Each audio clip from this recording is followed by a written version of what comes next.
Halo semuanya, Assalamualaikum warahmatullahi wabarakatuh. Perkenalkan kami dari kelompok 9 yang beranggotakan saya Revalna Simi Alfira. Saya Nadia Indah Pertiwi. Perkenalkan saya Ulin Pamil Aini. Baiklah teman-teman, di sini kelompok kami akan memberikan informasi tentang kasus korupsi yang ada di Kota Bengkulu serta dampak yang akan ditimbulkan akibat korupsi. Pertama-tama saya akan menjelaskan apa sih arti dari korupsi. Korupsi adalah perilaku tidak jujur atau ilegal, terutama dilakukan oleh orang yang berwenang. Pengertian lain dari korupsi yaitu tindakan pejabat publik, baik politisi maupun pegawai negeri, serta pihak lain yang terlibat dalam tindakan itu yang secara tidak wajar menyalahgunakan kepercayaan publik yang dikuasakan kepada mereka untuk mendapatkan keuntungan sepihak. Di sini contohnya adalah kasus yang pernah terjadi di Bengkulu pada beberapa tahun lalu, tepatnya pada tahun 2016, oleh Oknum Polantas Polres Bengkulu, yaitu kasus pungli atau pemungutan liar. Bengkulu, 3 oknum anggota polisi lalu lintas Polantas Polres Bengkulu, yakni Brigpol DS, Brigpol SA, dan Brigpol TA, terjaring anggota operasi tertangkap tangan oleh anggota Propam Polda Bengkulu ketika menerima pemungutan liar atau pungli di salah satu seorang pengendara kendaraan bermotor yang kena tilang. Anggota Propam Polda Bengkulu sedang melakukan operasi pembersihan pungli di internal kepolisian sebagai tindak lanjut instruksi dari Presiden Joko Widodo. Keterangan dihimpun SP di Bengkulu Selasa 18 Oktober saat OTT ditemukan 3 pengendara motor yang melanggar bersama 3 oknum Polantas di dalam pospol di kawasan Simpang 5 Bengkulu. Modusnya klasik, uang damai, agar pelanggaran tidak ditilang. Barang bukti uang sebesar Rp 1,5 juta diduga hasil pemungutan liar dari 3 oknum anggota Polantas tersebut. Kabid Propam Polda Bengkulu, AKBP Edi Suroso membenarkan ada 3 oknum Polantas yang ditangkap oleh petugas Propam Polda Bengkulu. Kasus OTT terhadap 3 oknum anggota Polantas sudah ditangani Primal Polda, ujarnya. Adapun penindaklanjutan oknum akan dilakukan oleh Polres Bengkulu. Sekarang pemeriksaan dan administrasi dilakukan Propam Polda Bengkulu. Selanjutnya diserahkan ke Propam Polres setempat, ujarnya. AKBP Edi Suroso menambahkan sesuai perintah Kapolri Jenderal Tito Karnavian, Polda Bengkulu segera membentuk tim OTT.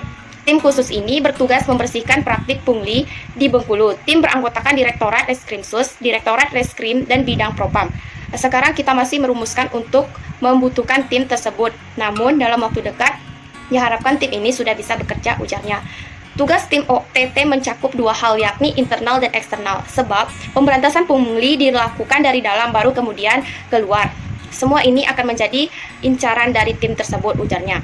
Hal senada diungkapkan oleh Direktorat Reskrimsus Kombes Pol Herman. Ia mengatakan setiap penanganan kasus pungli akan ditindaklanjuti Reskrimsus. Sebab pungli masuk dalam tindakan pidana kasus korupsi dan pelaksanaannya. Tim akan bekerja sama dengan Direktorat Reskrimsus dan Propam Polda Bengkulu. Praktik pungli di Bengkulu masih marak, mulai dari jalan, pasar, hingga kelurahan. Pungli seperti ini harus dibenahi. Baiklah, di sini saya Nadia Indah Pertiwi akan melanjutkan penjelasan dari teman-teman sebelumnya.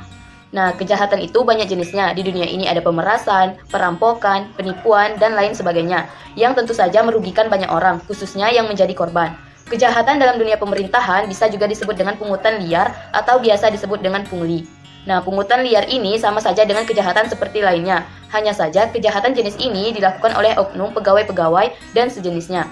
Pungutan liar atau pungli adalah pengenaan biaya di tempat yang tidak seharusnya biaya dikenakan atau dipungut. Kebanyakan pungli dipungut oleh pejabat atau aparat, walaupun pungli termasuk ilegal dan digolongkan sebagai KKN, tetapi kenyataannya hal ini sering terjadi dan marak terjadi di Indonesia. Nah, pungli dilakukan dengan meminta pembayaran sejumlah uang yang tidak pantas atau tidak berdasarkan persyaratan pembayaran yang ada. Ini sering disamakan dengan pemerasan, penipuan, atau korupsi. Banyak orang telah menyadari betapa serius dan merusaknya perilaku pungutan liar. Kami juga telah menyadari banyak pungli dalam layanan publik yang sudah kami temui. Ada beberapa faktor yang memaksa seseorang untuk melakukan pungutan liar, yaitu penyalahgunaan wewenang, faktor mental, ekonomi, budaya, dan organisasi, serta sistem pengawasan dan pengontrolan yang lemah oleh atasan.